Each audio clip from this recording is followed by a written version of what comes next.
17-second manifestation tool. Now, I know that I say that you can't determine something within 70 seconds, but we'll explain more when we say about 17 seconds. It's really you getting into the vibration of the thing that you desire to manifest. But like I said, we'll talk about that more.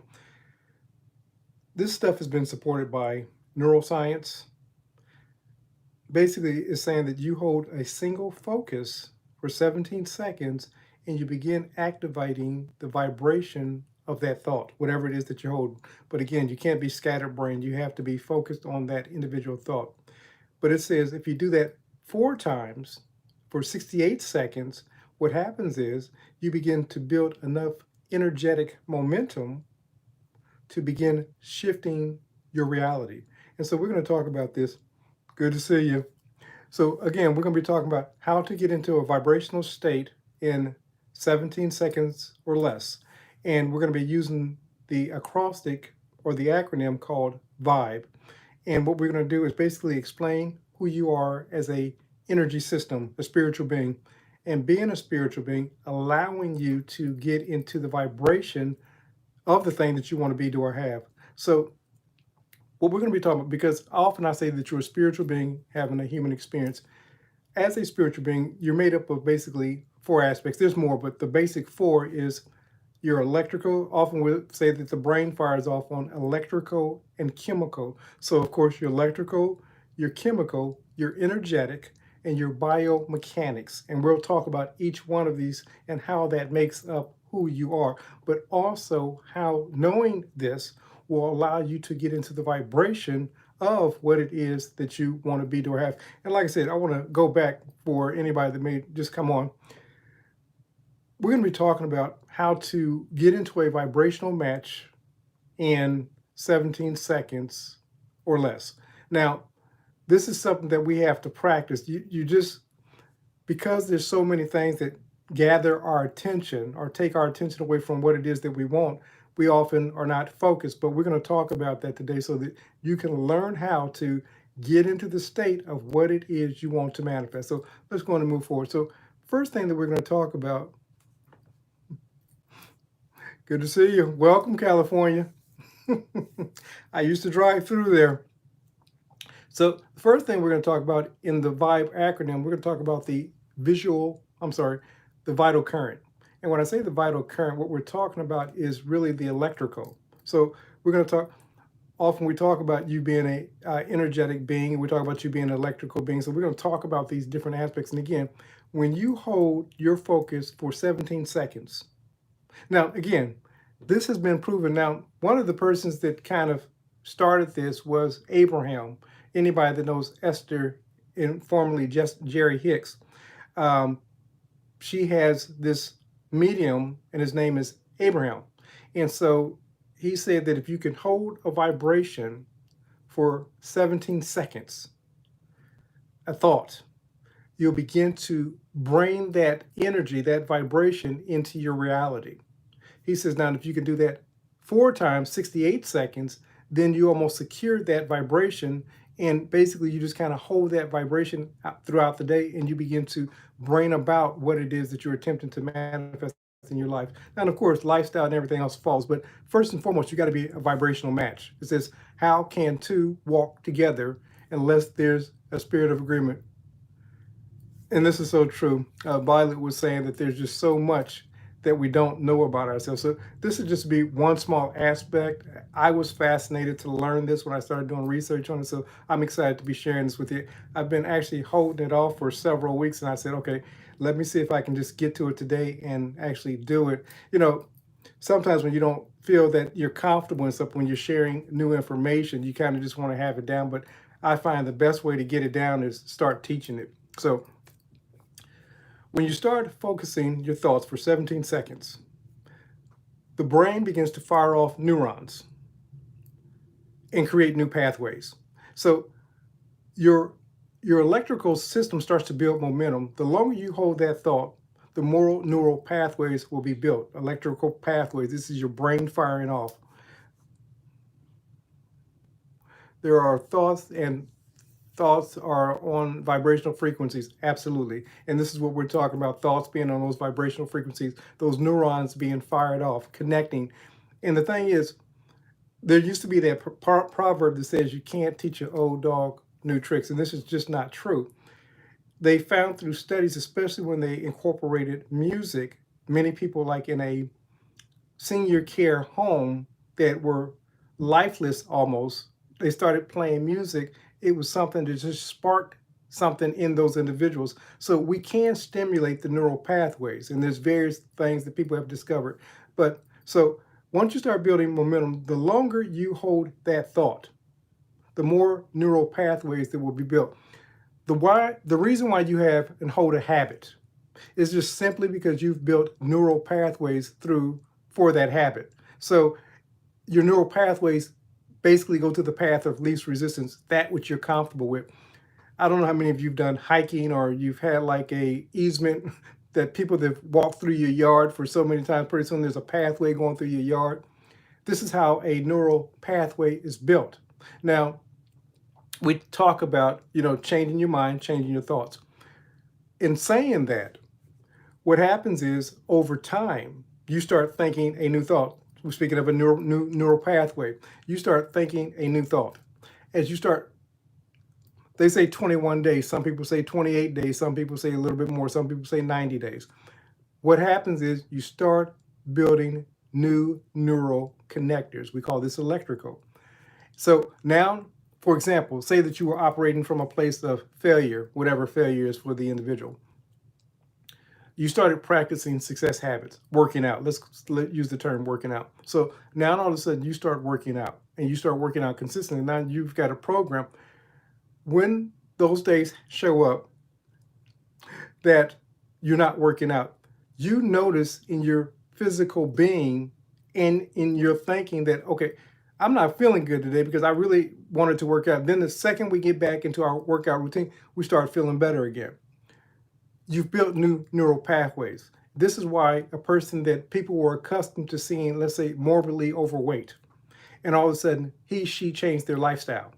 Now all of a sudden we see them as this fit person. Now, early on, even once they started losing the weight and everything else, in their mind's eye, because of the neural pathways, they kept seeing the old person. But over time, and a person that talks about this most was a gentleman by the name of Maxwell Maltz. He came up with something called psychocybernetics. And what he found, he was a plastic surgeon. What he found was that when he would help people by way of plastic surgery, he would make a client that was once feeling that they were unattractive.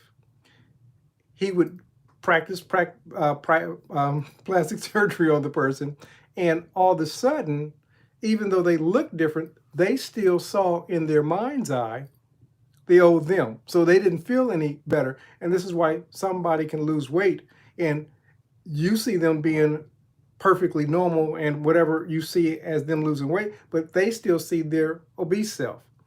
And so with me, it was the reverse. I was in the military, I got in basic training, I was like 130 pounds.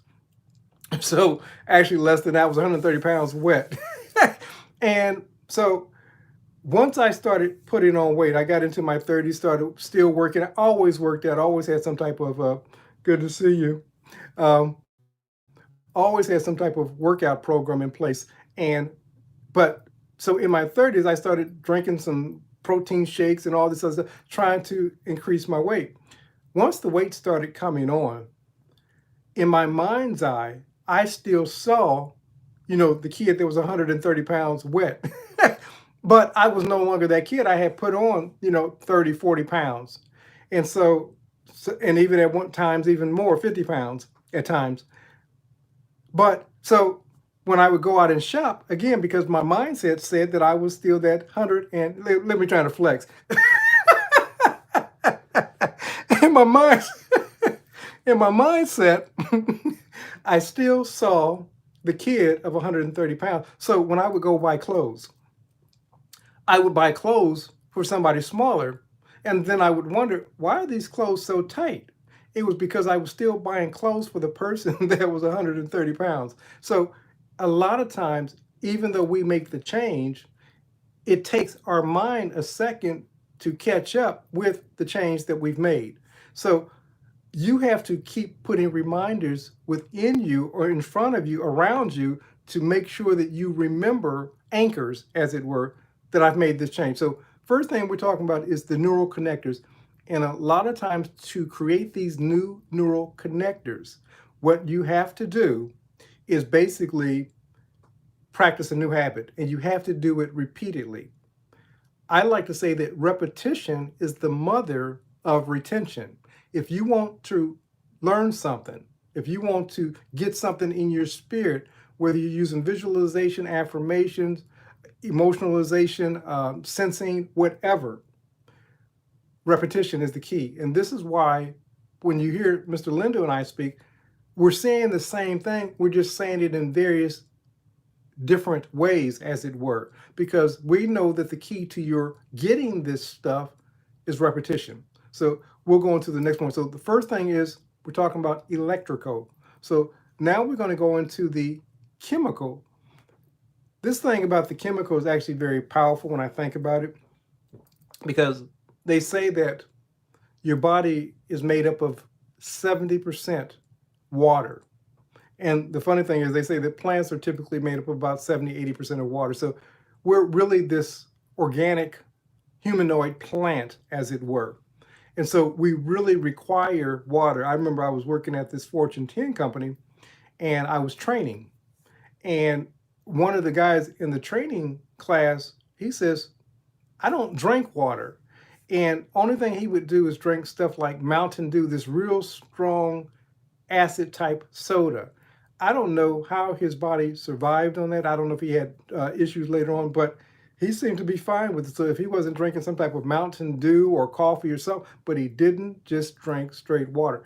But your body requires that. And if it doesn't get that, it tends to respond in a way that you may not desire if you don't rectify that. So your body does require water. But when we start talking, so we say that the brain operates on the electrical, we talked about the electrical, and a chemical. So now we're talking about the chemical. And again, we're still talking about the 17 seconds. So after 17 seconds of focus, your body starts to respond to the chemical. If thoughts are empowered or excited, so if you're excited, then you start getting, your feelings start to shift. You start feeling these emotions, you start to feel lighter. Your neurotransmitters like dopamine and serotonin start to kick in, you start to feel good. So what happens is when you start having the chemical kick in, it's like if you've seen the movie Limitless, where the guy would take a pill and all of a sudden chemicals and electrical things start firing off, and the person becomes at a whole different level. Likewise with you. You use this to amplify your thoughts by feelings of joy, peace, gratitude, already having. It says, to him who has, more shall be given. But he says, in the having, Master Teacher says, whatsoever thing that you desire to have, believe that you already have that thing and it shall be yours. So you already have to have it. And like we've talked about the subconscious mind, we're not going to go deep in that today. But of course, whatever you're out picturing to the subconscious mind, well, whatever you're picturing to the subconscious mind is going to be out pictured in your reality, because the subconscious mind is going to see that as your current reality. So whatever you're focusing on, somebody said it this way. Exactly. So, and you do it with all of it, so you do it with, of course, affirmations, but you also do it with your emotions.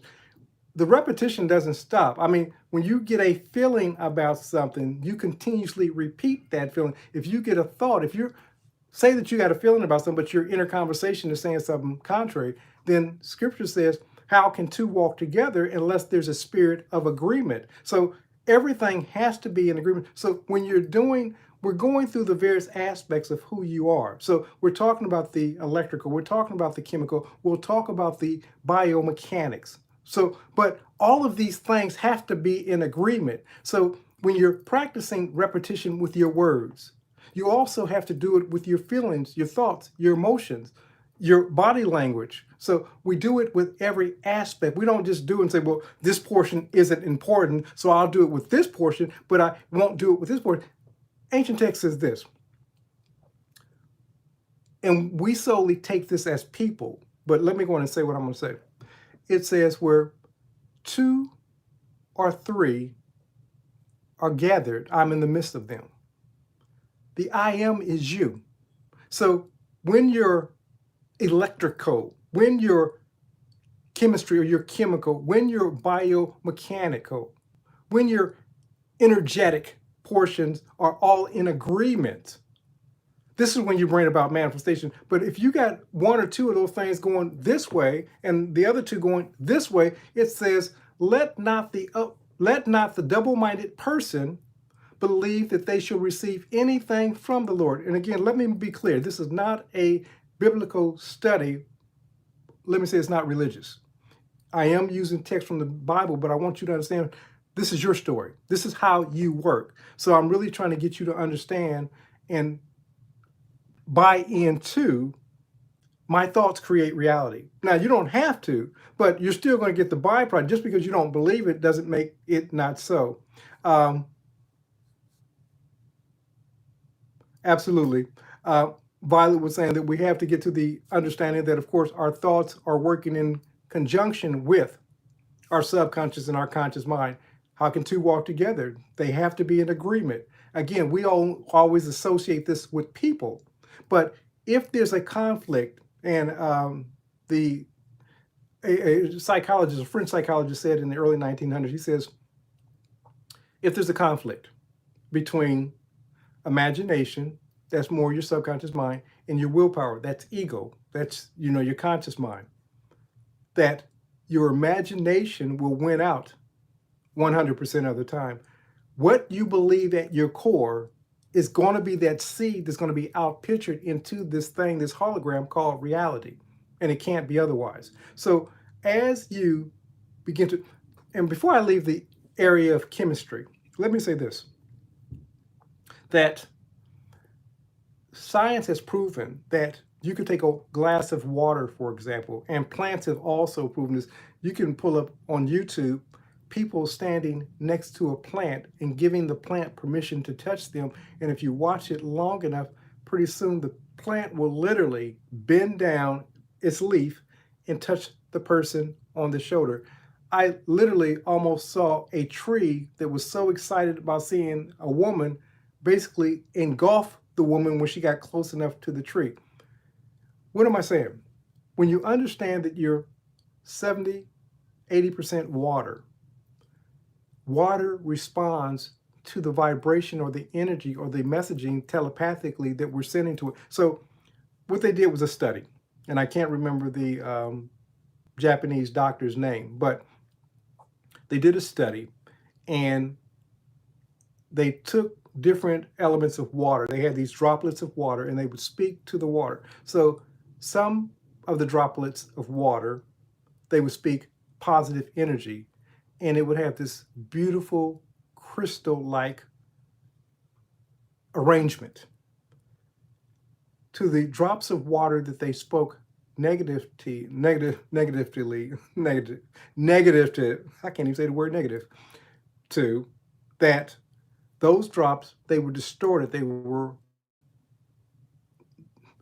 monstrous. They just, you can't even imagine, but that was what they spoke to the water. Now, and again, what we're talking is simply just droplets of water.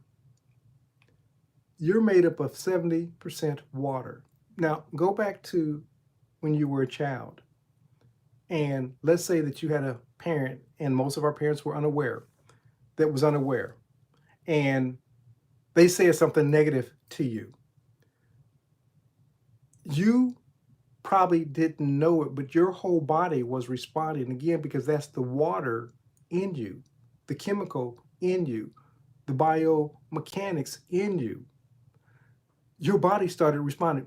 And even today, for many of us, if we haven't let that energy go, when we think about those events, that same energy rises up in our spirit. I had put a post out the other day, and it was simply saying, talking about the hologram and whatever you're sending to the hologram, whether it be forgiveness, condemnation, hate, whatever, that's what's going to be projected back to you. And so I put the post on my YouTube channel, I put it in my Facebook channel, I put it on my TikTok channel, but I also put it in my Instagram channel. So a person on the Instagram channel, she says, well, I don't want to forgive, and I like, the energy that comes back to me. And I explained to her after we had this correspondence going back and forth by way of messaging on Instagram, because she was commenting on the video itself. So I would respond back to her. And I said, listen, I'm not trying to change what you send to the hologram called reality or the mirror. I said, if you're happy with the results, and this is with anybody, if you're happy with the results that you're getting, simply keep. She said, I love my unforgiveness. I love the way that it makes me feel. I love holding on to that energy. I said, listen, she took it because, of course, I was giving her biblical reference, and I was speaking of the Father, but I was speaking on the scripture that says, if you do not forgive, your Heavenly Father won't forgive you. And I was speaking and saying that the Heavenly Father, the divine, the Heavenly Mother, I don't want to think that, God's Spirit, so those who worship God must do so in spirit and in truth. So I was simply saying, as you think, you are, you have, you do, you be. That's all I'm saying. My goal is not to tell you or anyone else what to think. Somebody was looking at Mr. Lindo and my recent conversation. And of course, you guys, anybody that's watched any of these conversations, thanks, Violet. Anybody that's watched any of these conversations, they know we do a lot of laughing. We like, because I think far too many people on this spiritual journey, I think they're far too serious. And, like I said, they put on these personas like, I'm just so holy and spiritual. My job is simply, as a spiritual teacher, is to tell you how your spirit works. But in that, I want to enjoy what it is that I'm doing. So anyway, a person on the YouTube channel says, I'm trying to focus on manifestation and you guys are laughing and joking. And, I'm like, I said, listen, I said, if our laughing right now while you're trying to manifest is your biggest concern, you got some other concerns. We keep looking at the mirror and we want the mirror called reality to change. And I ended up writing the person a long dissertation. And I simply said this. You're thinking that the issue is everybody on the without. I said, but the issue actually is just like Neville told Mr. Lindo. Lindo was spouting off some stuff to Neville Goddard. And Neville Goddard said, I'm not hearing that you're on your own side. And Lindo said that he went away from that. And he said he felt some kind of way. He said, but what he did with that was he started processing it because he realized that what Neville said was true. He wasn't on his own side. And the same thing with this person that's, on the YouTube channel. He's sitting there worrying about somebody laughing and so forth and saying you need to be more serious and all this other stuff. The issue isn't with the television station. It isn't with the projector. It isn't with the mirror. It's like the person going to the gym. And this is what I said to him. You're like the person going to the gym. Now, you've practiced these unhealthy. Yeah, absolutely. Somebody was saying that, normally serious people tend to usually fear and, they're in a state of wanting, and it's absolutely correct. What we fear, what's up, John? What we fear, as I say often, becomes the prayer, and people don't understand it. So I was kind of giving this person that coming home to God moment like Neville gave to Lindo. Because if we keep believing that it's on the out there, it's your laughing, it's your being unhappy, it's your being mad, it's everything out there that's controlling me, then now all of a sudden I have a different God. The source of my unhappiness, of whatever it is that I'm feeling, if it's out here instead of in here, I've given my power away. And a majority of the population have given their power away to a God, to a devil, to, whatever the religious beliefs out there. And they say that has the power. And this is like something I was meditating on recently. Often people will say, and I know that they mean well, you know, I'm going to just trust it to God. And what they mean is a source outside of them that has no connection to them. And what they're doing is a rolling of the dice, a lottery win. They're hoping that chance turns out in their favor. I want each person to know that you're the God choosing. Now, God is choosing in you, as you, through you. So if you're giving it to a force out here, you have an idol. And you're waiting on that idol. Paul addressed this. He says, I see that you are very religious or superstitious, depending upon the interpretation. He says, and I see that you have this thing, this inscription called the unknown God. Well, let me explain to you who that unknown God is. And he brought it back to themselves. What I'm saying to you is, if you're waiting on a God out there to fix all your problems, very few of your problems are going to be fixed. Now, can there be things that happen because some of the things you start thinking about differently and all of a sudden it seems like happen chance that certain things work out? But for the majority, you're going to find yourself in a lifetime of problems until you realize, no, you're not, that you are the temple, the kingdom of the living God. And the divine says that if I did not do it through you, as you, it wasn't done. And it can't be done. What I'm trying to get you to see is that as you're vibrating, as you're thinking, you're creating. And somebody said on the YouTube channel, one person said, I must be smoking rock. I said, well, if it requires me to smoke rock to get to this level of understanding, then maybe you need to start smoking some rock. But no, I don't do drugs. There was a saying in the New Testament, and it was, these guys, once they started being filled with this insight, this wisdom, this awareness, they said, you must be drunk. People are going to say that when you start saying things and you start speaking from your enlightened self, when you start realizing that there's only God and that you're a part of that entity known as God, and you start speaking from that spirit, people are going to say that you're mad, that you're crazy, because you're not going to be speaking like the common conversation of the day. You're not going to be giving your power away to a source out there. You're going to say, well, God's in me. God adds me. I'm a creator.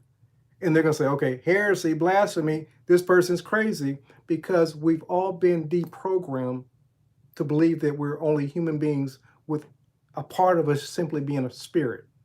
And we got to save that little portion being a spirit. But in fact, you're a spiritual being having this human experience. And eventually you will put off this clothing called humanity, as many people, famous people have recently, if you're looking at news and so forth, but won't go into that. So let's go to the biomechanical,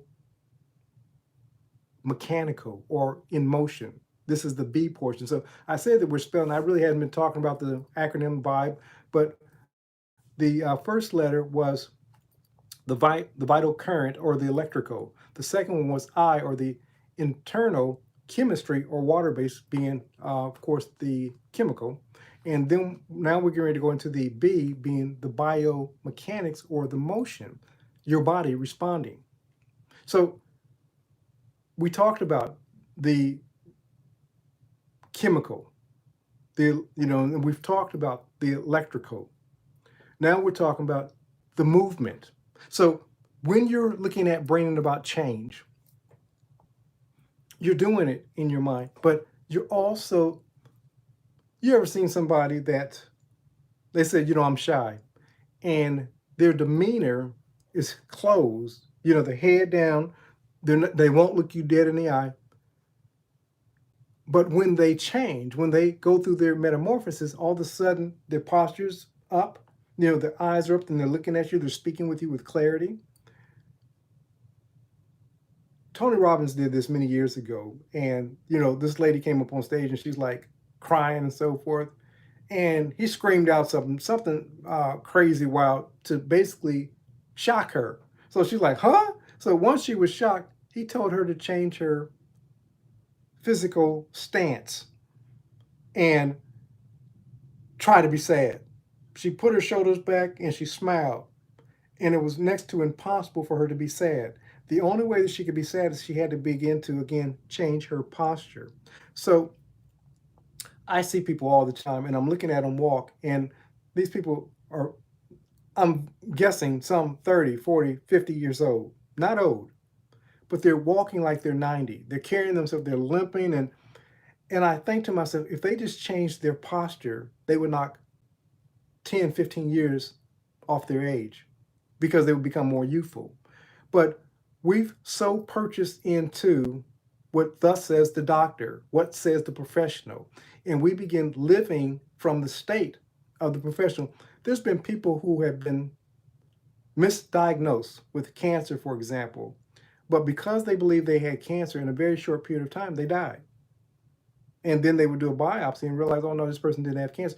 But because the professional told them that they had cancer, they believed it and their body acquiesced. There's a situation, I want to say that it was probably psychocybernetics, Maxwell Maltz. It could have been Dr. Joseph Murphy, but I believe it was Maxwell Maltz. Person was locked in a freezer over the weekend, couldn't get out, and they froze to death. When people came in the following Monday, they saw the person was froze to death, but the freezer wasn't on. In that person's mind's eye, he believed that the freezer was on. So believing that the freezer was on, he froze to death. What am I saying to you? I'm really trying to get you to understand the power of your mind. So when we're talking about the biomechanics, your body responds to thoughts, feelings that you're holding.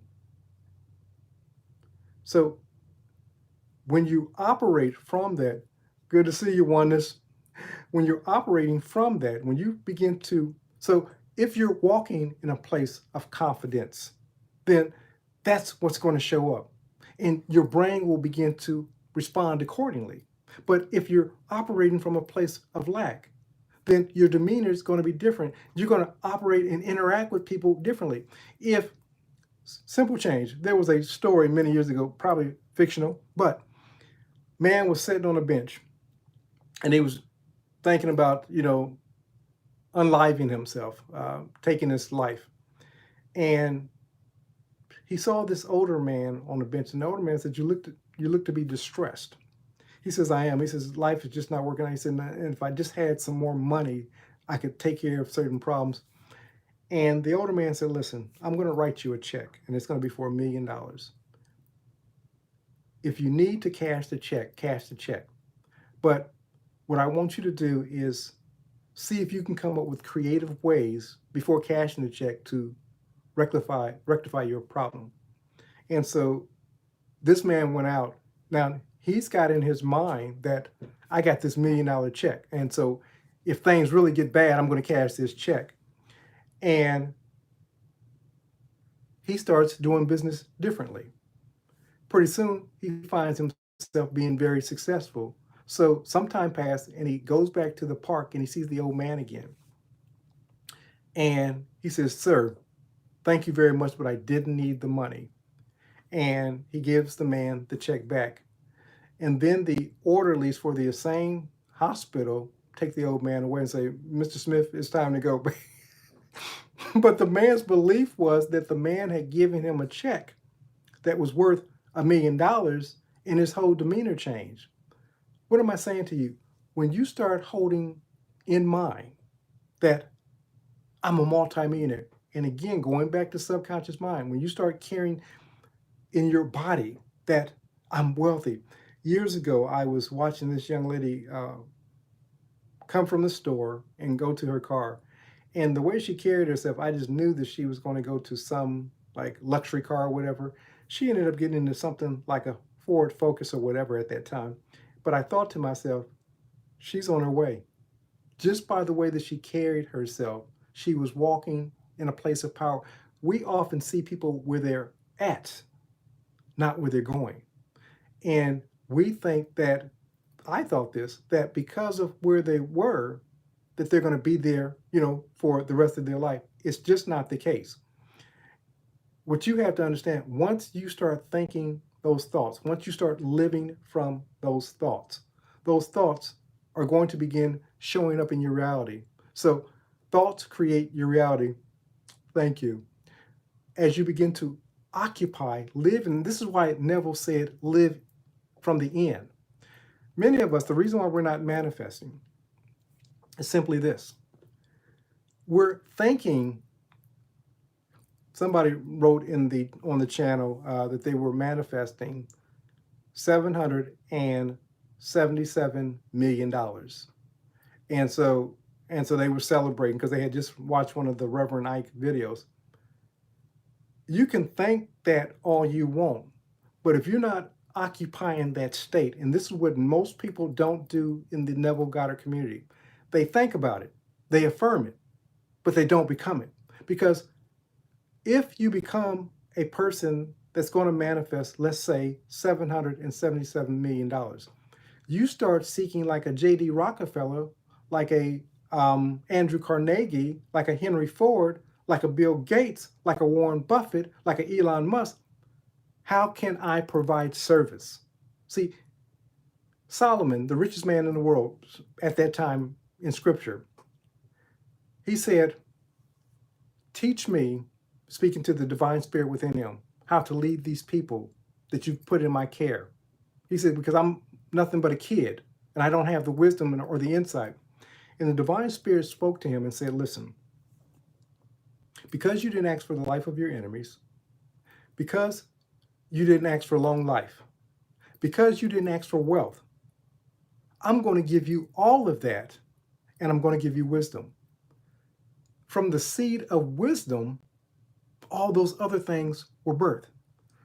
Once you start living from the end, truly living from the end, you start embodying, you start becoming, you start being the person that you're imagining yourself to be. So you learn how to start making money. And I tell the story about Carl all the time, Carl Runefeld, kid, 21 years old, 20 years old. His only desire at that point, working in that grocery store, he wanted to be a multimillionaire. Didn't know how it was going to happen. He started studying. So he got, only thing he knew was the law of attraction. People get into law of attraction, law of something, which ones, but they're all the same thing, just different titles. So he gets into what he knows about the law of attraction, and he starts living from the end of being a multimillionaire. He starts learning everything. He learns various things about different other ways to make money. But the thing that resonated with him was Bitcoin. He took the little money that he had and started investing it in Bitcoin. So every time he was able to buy a Bitcoin, he would buy Bitcoin. Over 3 to 5 year period, he had become from a grocery store clerk stocking shelves to a multimillionaire. After about 5 to 7 years, he was a billionaire. And for those who don't believe and think that I'm just making this up, his site is called The Moon. So if you went to YouTube and just typed in The Moon, you would find Carl. He would tell you about his manifestation journey. He would tell you about the law of attraction. He would tell you about investing in Bitcoin, because that's what he's doing. What am I saying to you? Whatever it is that you want to be, do, or have, you have to embody. So right now we're talking about the biomechanics. You have to embody. You have to allow the chemicals in your mind, the good feeling chemicals, the endorphins, the serotonin. You have to allow the electrical impulse to, those neural pathways to start forming of how do I make money? You start going online, you start watching various people, you start practicing those things. All of these things line up with cold water. Somebody talking about, thanks, Violet. All these things line up with you living in the end and becoming that person. But if the only thing you're doing is in a state akin to sleep, wishing, hoping, praying that one day you're going to be a multimillionaire. I looked up on ChatGPT the other day and I said, what is the chance of a person coming up and creating $777 million and being struck by lightning. ChatGPT said, with all the odds, and if they're not doing anything, you're more likely to be struck by lightning 20,000 times than you becoming a multimillionaire worth $777,000. Except, let me put this in here because this is important. So we're not saying that it's impossible. Chat said, except if you're providing a service, if you're doing something that brings value, if you're impacting lives. So once we start deciding what's in our hand, what is it that we're providing, that's going to be the catalyst. And any person other than a lottery winner who tends not to keep the money long, any person that's created wealth, they found something that they could provide value in, and they provided that value, and that value became the stepping stone for them creating wealth.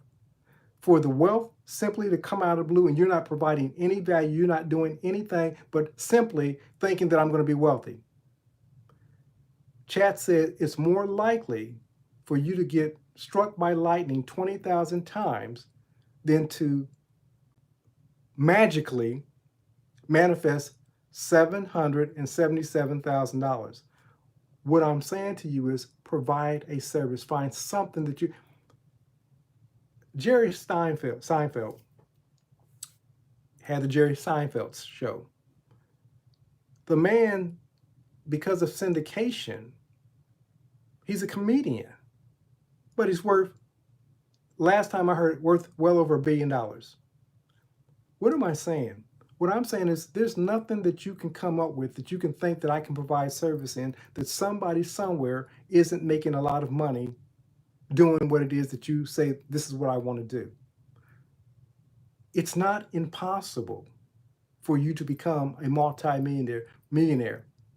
The kid, Carl, proved it. Carl said, and people probably laughed him off, I'm going to be a multimillionaire. Now he's worth way more than, well, it may be still way more. He's at least worth $1 billion now. So it's not that it's impossible, but Chat says, and I agree with Chat, what service, what product, what knowledge are you going to provide to the world in exchange? The question is, if you want to become worth that type of money, what are you willing to do and to become in exchange for that money? And some of you are going to say, well, Neville said, lift not a finger, you don't have to do anything. Try that for the rest of your life. I mean, simply try that for the rest of your life. And at the end of your life, see how that works out for you. Neville had a family today that's worth $1 billion. The Goddard family business is worth $1 billion. I looked it up. Neville had access. It's easy to say, not lift a finger, when you have access to wealth. Neville was one of the hardest working men, like Joseph Murphy. Neville, his wife's in the hospital. We can look at the transcripts. His wife's in the hospital. We can listen to the audio programs. His wife's in the hospital. He's on the road. He's calling her by phone and comforting her and so forth. What I'm saying to you, and this is no hating on Neville. Neville was one of the hardest working men. Out of a 365-day year, Neville was probably on the road well over 300 days. He was out there speaking. He would go on tour and he would spend a week or two in one destination. Then he would go to the next destination. Then he would go to the next destination. This is why we have so many talks. We don't even have a fraction of the talks that Neville's done over 38 years. But that was how he made his living. You know, for people to say that Neville didn't charge anything, they take and twist what he said, because if you listen to enough of his talks, there was an entry fee. What he meant was when you got inside, unlike the church, when you got inside, they would still pass the plate. He didn't pass any plate. Once you paid the $2 or $3, it varied, you know, depending upon the time. I've spoke with at least 2 people living that attended Neville's talks. Mr. Lindo, and I know another person. I don't want to name him because I don't think he wants himself out there, but he was a kid going to these talks. And his mother was paying, but there was a payment. So we hear E.O. Locker, the older man, says, oh, Neville didn't charge. That's untrue. There was an entry fee. Matter of fact, there was a black man that tells his story. Um, Barry Peterson translates that particular talk. And the black man says that when we first started going to the talk, well, first he went to a Unity church, and this Unity minister said that Neville Goddard would be speaking. He didn't know who Neville Goddard was, but he was accustomed to going to a absolutely, thank you. He lived extremely well. Neville, as a speaker today, would be worth literally multiple millions of dollars from the fees that he was charging, and they weren't. And it wasn't that he was charging absorbent rates, but Neville, let's say the Wilshire Boulevard location. That Wilshire location held 1,600 people. Often there was overflow. Neville packed the house. With that being said, at $2 to $3 a pop, speaking 5 to 7 days a week, speaking 5 to 7 days, let's say 5, hypothetically, you start doing the math. He had to pay, of course, the building fee. But once the building and whoever was helping him, they were paid, Neville was taking home the rest of that cash. Matter of fact, he had this confrontation with this man that he was supposed to be speaking for. The man backed out of the deal. Neville spoke with somebody else that knew the man, and she got him a place. Neville made all this money with the people that he had in that particular seminar, and he gave her her portion. She said, what am I supposed to do with all this money? He said, you can burn it if you want. That's yours. So for people to come and say that Neville didn't charge, it's either they're being naive or they don't know the history. They haven't listened to enough of the talks, but it's in the conversations. Neville simply did not pass a plate once you got inside like churches would often do. We know that traditional churches, once you sit down, they're passing the plate, and they may pass that plate several times. He was against that. You paid your entry fee so that he could pay for the building and pay for his livelihood. Often Neville would have the penthouse of the place where he was staying. That wasn't cheap. And so his family, and sometimes his assistant would be there. He had his staff there to support him to do what he needed to do. For this concept of Neville didn't charge or Neville was impoverished, it's just total nonsense. But it's those people that say that, as a facilitator, as you're, spending your time in sharing your truth, that you shouldn't be compensated. But the funny thing is about these people, they don't tell their employer not to pay them for the work that they're doing. They don't do what they do for free, but they expect you to give your life force for nothing and then get upset and say, well, you shouldn't charge for that because Neville didn't. Total nonsense. Let's get back into this. Okay, I didn't got that off my chest. So your body responds. I guess my body was responding. Your body responds to the feelings that you're holding. So that the chemical, the electrical, your body's responding to all that. So when you see a person, let's say that they have a low self-image, their body begins to respond to that low self-image. Let's say that they have a mindset that, I'm always sick. You can see that in their body. And this can be somebody that's fairly young, but when you see them, you're thinking that they're much older. Or you see a much older person and the way that they carry themselves, because they're operating at a higher level, they're almost seemingly like kids. And you're like, man, where do they get all this energy from? Your body is responding to the thoughts, the emotions, and the attitudes that you're carrying and the beliefs that you're carrying. So be mindful. Now, so we're talking about the 17 seconds.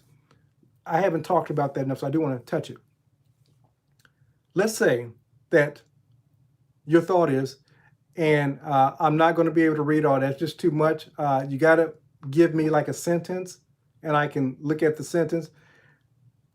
I know that you probably haven't been on one of these talks, but let me say to anybody that's maybe new on the talk, if you're new on the talk and you want to send something, understand when I see it, YouTube is going to give me like a second to read what it is that you have. So I'm trying to process what you got on the screen.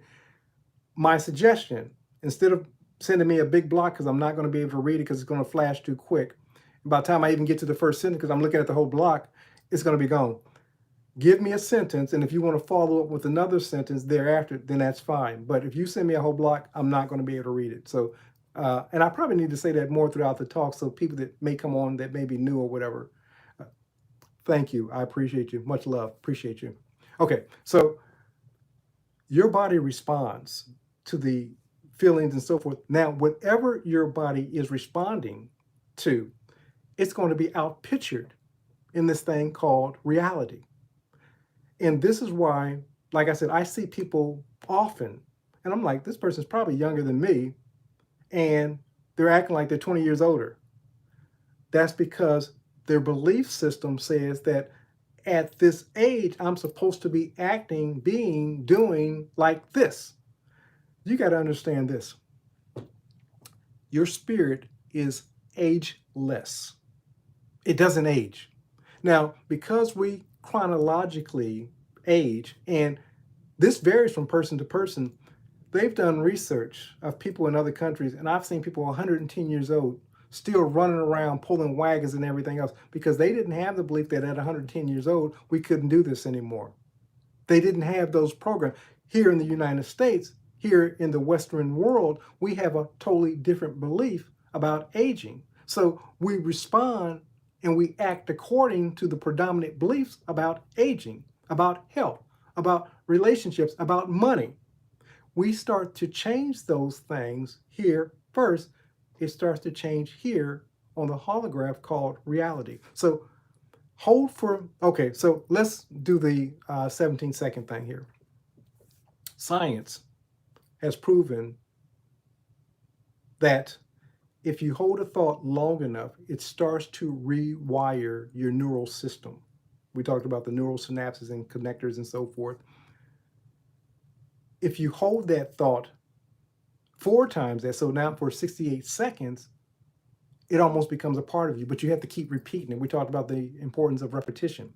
So you think about what it is that you want, start feeling good about what it is that you want. Let's say you want to make a lot of money. You start imagining yourself being that person that has a lot of money, doing what it is that you want to do, having all that money, and just allow yourself for 17 seconds to hold that image, to hold that energy, to hold that thought for 17 seconds.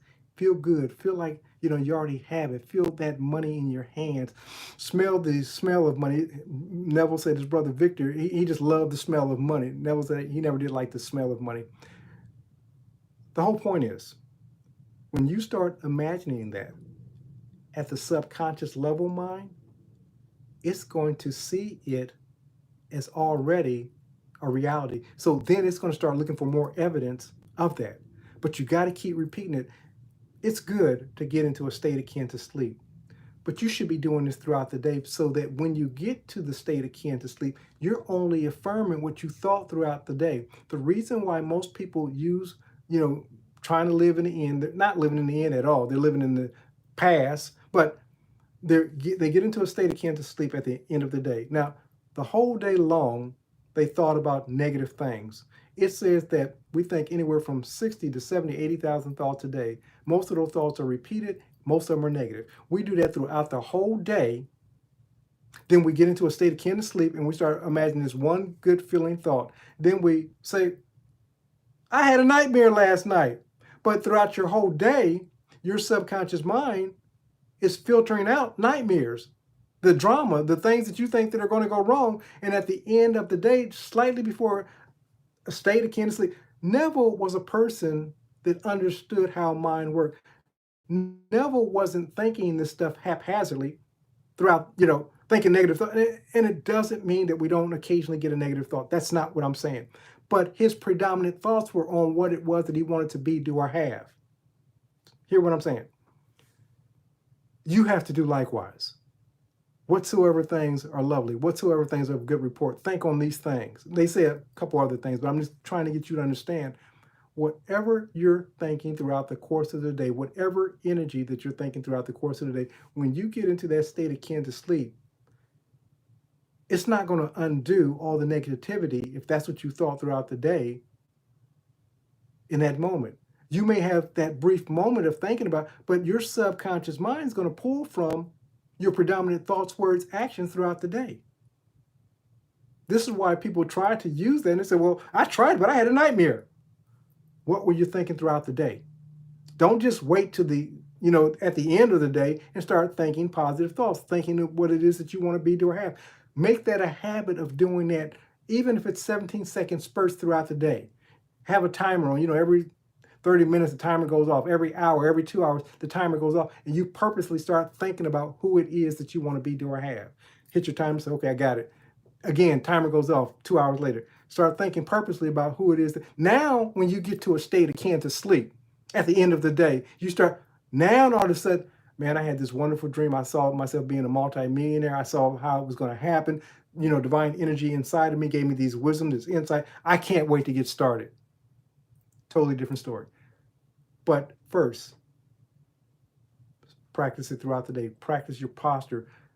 Walk living in the end like I'm a multi-millionaire. Walk into a building. You could be driving an old hoopty, as I was years ago, on 3 wheels. But in my mind's eye, I was a millionaire. I used to give talks at my corporate job at that time. I would give lunch and learns, and I would say, my bank account doesn't reflect it, but I'm a multi-millionaire.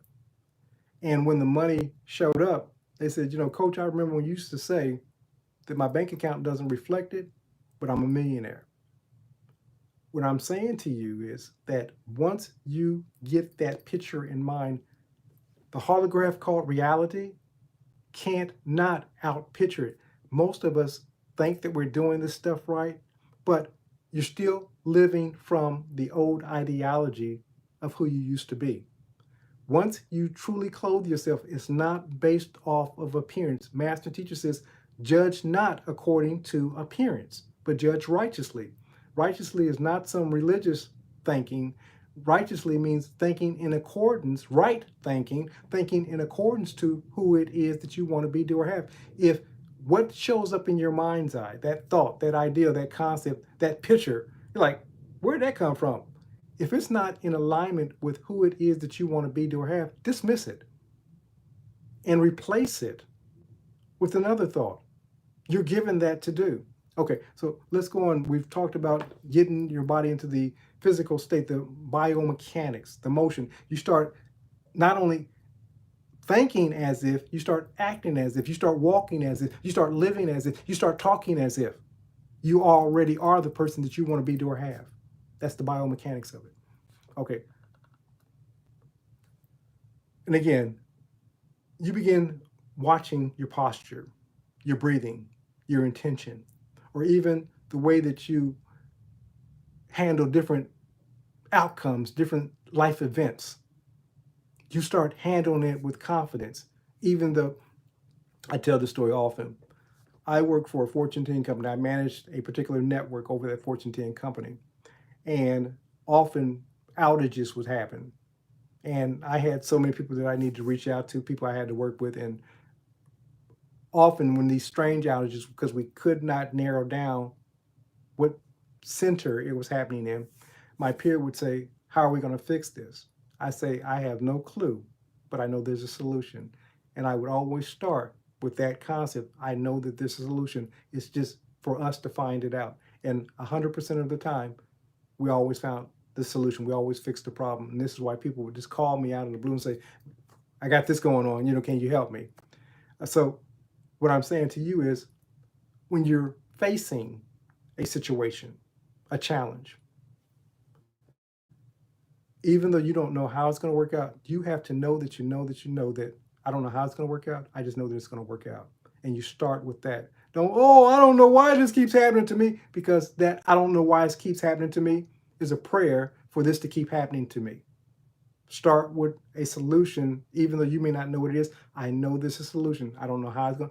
And a lot of times when I'm going through something, in my mind's eye, I see myself a week out, 2 weeks out, and I see the problem being resolved. Not the how it's being resolved. I just see that it's already done. So I step into it like, this thing's going to get resolved. I don't know how, but this thing's going to get resolved.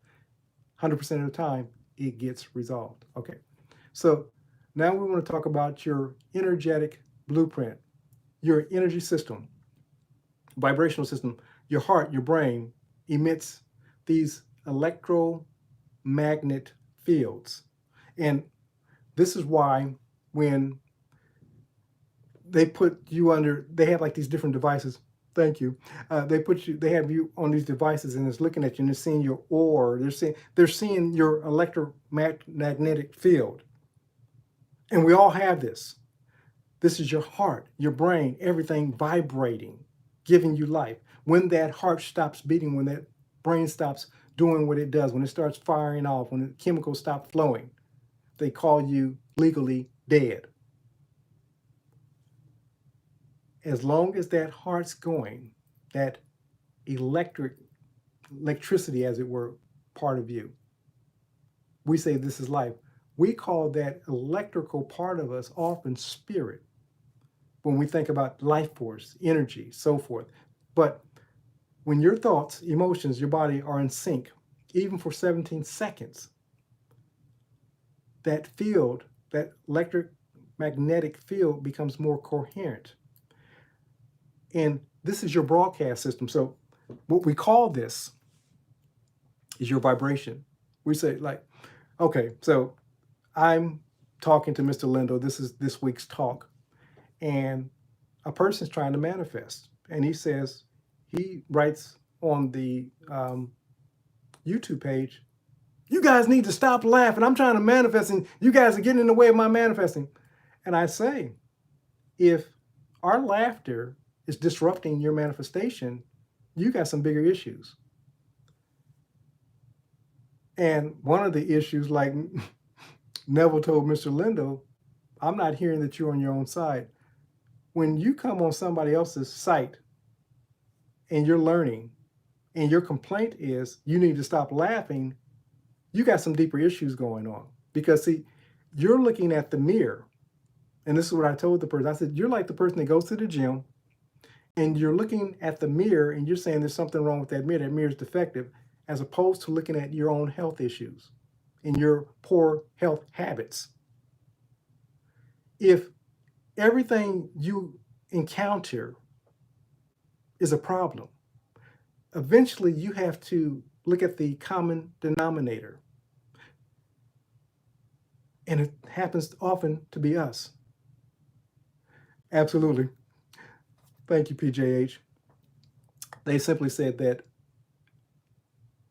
if God didn't create humor, it wouldn't exist. There's a portion of scripture that says God laughed. And I think that that's so wonderful to know that God laughed. Primarily probably laughing at us as people, thinking that we're so much more than we are without him, her, it. But said God laughed. But that person's misery, and I told him this, I said, misery loves company, but you're not going to find any company here on this page. And I said, you may want to go elsewhere. That's not who we are. I want you to enjoy this thing. Absolutely. If somebody's talking about meditating to slow the thoughts down, absolutely. We have to get silent because often we find ourselves distracted and we have to go into our own inner closet. We have to shut out the world without. Maybe he listens to the lesson. Maybe the time for him to manifest or to meditate isn't while he's listening to us. Get the gems, the nuggets from our lesson, and then go into your silence. Don't go into your silence taking our laughter and the silence with you. That's probably going to be distracting for even me if I'm trying to focus and I got, laughter and everything else going on. But we're not going to stop being us to appease somebody else. And nor should you.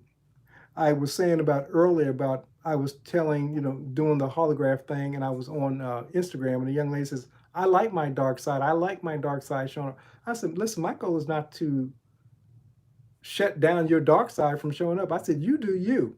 Whatever works for you, you do that. If you're okay with the results, you keep doing that. Don't let anybody tell you that you shouldn't allow your dark side to come out because you're choosing not to forgive. I said, the only thing I'm saying is that as you think, you are, you do, you be. Thoughts create your reality.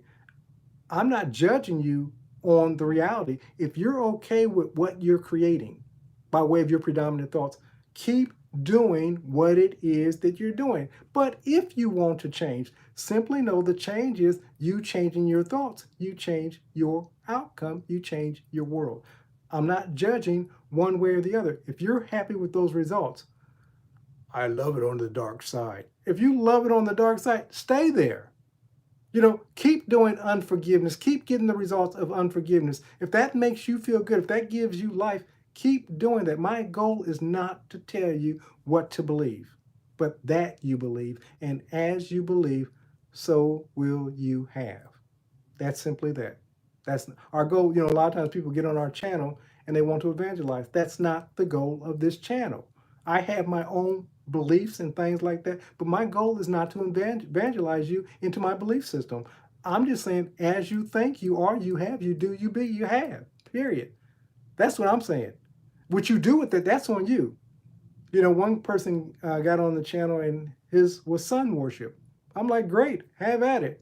But then he wanted to start trying to convert everybody on the site on sun. I said, you can talk about the benefits of the sun and so forth. I said, but you can't get on the site and evangelize. He said, you're just like everybody else. And, he goes off on me and so forth. I told him I would do the same thing if he was Christian, if he was of any other faith. Somebody got on recently and started talking about, Muslim. I just deleted it because the goal of the channel is not evangelism. It's as you think, you are, you have, you do, you be, period. That's the goal. Anything more, you're being deleted, you're being taken off. I don't even say, you got to come to the saving knowledge of Jesus. I don't say it. You don't ever hear me. I tell you how Jesus worked in Scripture and how mine works using the principles of Jesus. But I never try to convert you. That's not the goal. And somebody Christian say, well, you're not really serving the kingdom. Now, well, if that's what you believe, then fine. But that's not the goal of the channel. It's as you think you are. And hopefully in discovering as you think you'll find a God of your own understanding, whatever that looks like. This is why I often say he, her, it, and then I may name off a couple of various religions. I'm just letting you say, find out who God is for you. He's in you, as you. That's the biggest thing you need to understand. And that was the thing that the master teacher was trying to get across, that the Father was in you. And every great spiritual teacher since then and before then, the divine, whatever you call mother, father, source, God, energy, life force, whatever, is in you. Religion tries to keep you looking out there and using their principles and their tools and so forth because that gives them power over you. That gives them control over you. I'm not trying to control you. I want you to learn who God is for yourself. Absolutely. Absolutely. So we're going to wind down here. Your energy and whatever you're vibrating, this is primarily what we focus on when we're talking about manifesting and so forth. Hold that vibration, hold that energy, first and foremost, for about 17 seconds. Let yourself feel good with it. Then start multiplying and get it to where you're holding it for like 68 seconds. And watch how your neural, chemical, metabolical, I just made that up. Watch how everything starts working together. Watch your posture change. Watch, your vibration change. This is what it's about. And as I told the young man or person, I don't know how old he is, I'm assuming it's a young man, I said, listen, the only reason why you're not manifesting what it is that you want to manifest is simply because you're not in a vibrational match to what it is that you want. A lot of times people say, well, I can get you to get your SP back. If you're not a vibrational match with that person, they can do all the witchcraft and sorcery and all the stuff that they're going to do to try to get you your SP back. It's not going to happen. It says, if you want money, if you're not in a vibrational match with money, you may get it, but you're not going to keep it. To him who has whatever they have, whatsoever they have, more shall be given. But to him, her who has not, even that which they seemingly have will be taken away from them. That's the law. That's the principle. And it works 100% of the time. So this is why when somebody says, I can help anybody get their SP back, it's not going to happen for everybody. I'm not saying that there's not some people, situations that will come back with the person that they want. Of course, there's going to be those cases. But if you're not, even if somehow or another this person helps you link back up with this person that you say is your SP.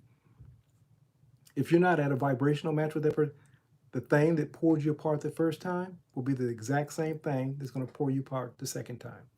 So when I told the person that was unhappy with our laughter, I said, you're not at a vibrational match with that thing that is that you want.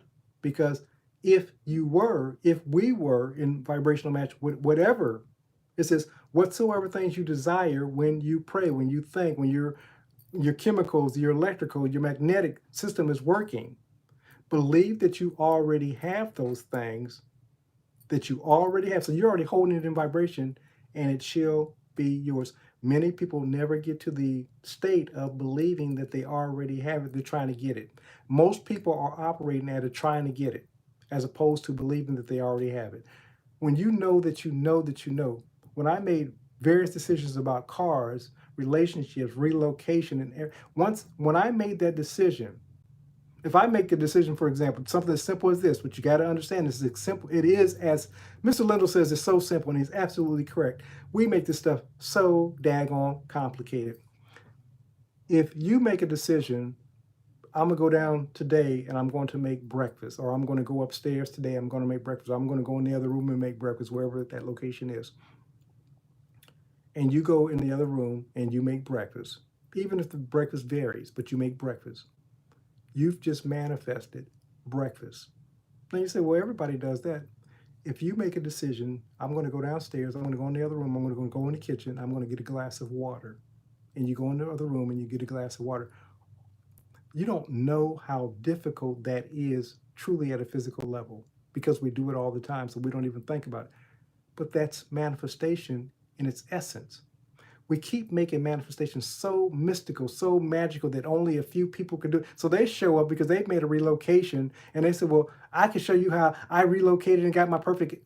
They don't tell you about the stuff that doesn't work because I promise you, there are things that don't work. There are relationships. They tell you that they got this SP, but they don't tell you that the SP was an abuser and they had to get out of that abusive relationship. They only tell you the good stuff.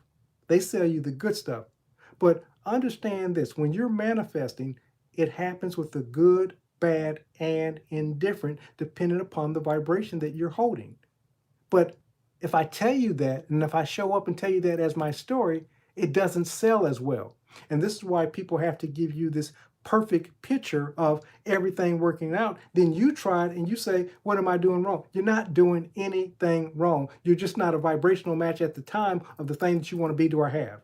And often neither are they, but they're not going to tell you, or they're not going to tell you that they manifested a knucklehead, got away from the knucklehead, and then got back with the knucklehead. They're not going to tell you that.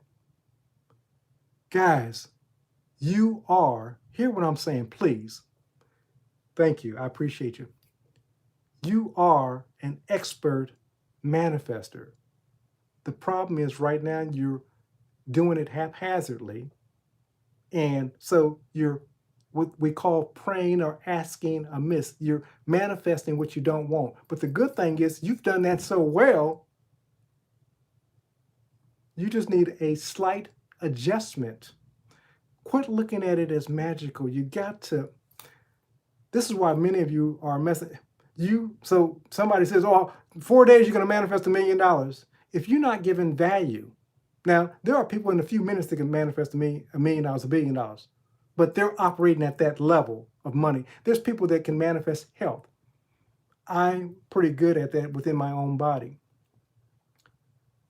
What I'm saying to you, there's women out there, there's men out there that in an instant, they can be in a new relationship because they believe that they can be in a new relationship in an instant. So they in and out of relationships. My stepson is like that. He's like, I might as well just stay single because he has that. He believes that he can get into relationships. I know females that believe that they can get in relationships. They don't have a problem. Now, the person that believes that they have a problem getting in relationships, guess what? To him, her who has, more shall be given. To him, her who has not, even that which they have. You simply need to change the dynamics. And sometimes that requires work. How you've learned to manifest up until this time, you've been doing this for 10, 20, 30, 40, 50, 60, 70, 80, 90, 110 years. I'm trying to cover the gamut. 120, we'll cover everybody.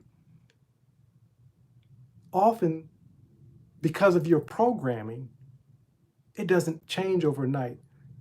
Quit chasing gimmicks and realize, as I think, I am, I do, I have, I be. Everything I'm seeing in my life right now, and even if it's effed up, is the byproduct of my effed up thinking. It's not a devil outside of you. It's not a devil, nor a God outside of you. It's you creating the devil and the God. God's created you as a creator. So whatever you believe about God, let me say this. You're going to see the evidence of that belief system that you believe about God. If you're Muslim, if you're Christian, if you're atheist, if you're Buddhist, if you're Judaism, if you're, whatever. Whatever it is that you predominantly believe about, absolutely. So, and PHJ said, listen, that the devil is a doubter. Absolutely, that's us. But who's truly the doubter? It's easy for us to put the blame off on an entity outside of us and say, there was an old comedian years ago, his name was Flip Wilson, and he would often say, the devil made me do it anytime he would act out in mischief. And this is many of us, in the Christian, because we don't want to own our own stuff. I could have used a stronger word, but I think that you get the point. We don't want to own our own stuff. But once we start controlling our thinking, what it is that we're giving our attention to, the God in us will show up. And let me give you a scripture for those who may need it. It says, resist error. I'm going to put the correct context. Resist the devil, and he will flee. Draw near to good God, and the good God that you desire will draw near to you. You have something in you. Now let's bring it back to a practical, get it away from religion. Let's bring it back to a practical. Whatever you give your attention to, that's what you're going to see primarily in the holograph called reality. Whatever you fail to give your attention or don't acknowledge, sometimes a crazy thought comes to you. Or sometimes it could be a good thought. Oh, I could be a multimillionaire. You're like, that's crazy. Let me get rid of that. But sometimes a crazy thought comes to you. And some thoughts are so crazy, ludicrous, outside of our belief system that we're like, that stuff's great. And we can just blow it off. But those other thoughts, I feel a sniffle, a sore throat coming on. I'm about ready to catch a cold. I went out in the rain. I was in the swimming pool. My hair got wet. I'm about ready to catch a cold. And in a very short period of time, we're having the cold symptoms, and then we're going through the process of getting rid of a cold. Likewise I tell the story for those who may have never heard it before. My sister said to me a couple years ago, many years ago now, diabetes runs in our family. I said, not so. I said, diabetes runs in your family. I said, but it doesn't run in my family. And I gave her a series of reasons why it didn't run in my family. I had owned it. It didn't run in my family. Never had any problems with diabetes, high blood pressure, and the likes. My sister, on the other hand, because she believed that diabetes ran in our family, hypertension, diabetes, and the likes, and some other ailments. Hear what I'm saying. Be it done unto you as you believe. Whatever you believe is going to be outpictured in this thing called reality. So as you're using, the 17-second rule, let's go on and break it down. I'm going to give you a quick how to use this thing so we can wind it down. Okay, pulling it all together, 17-second vibe practice. Pick, let me try it again. Pick a clear desire. What is it that you want to be, or have? Pick something clear. Don't just, I want $1 million. If that's what you want, that's okay. But then you got to be willing to become the person that can generate $1 million. Don't just think it's going to come out of thin air, because it's not. It's not going to come out of thin air. Unless, now Chat, just say this, I spoke what Chat said about generating $1 million, and said that, of course you had to provide value, service, or possibly get an inheritance or something, or you go out and pay for a lottery ticket. But a lot of people pay a lot of lottery tickets and never win $1 million.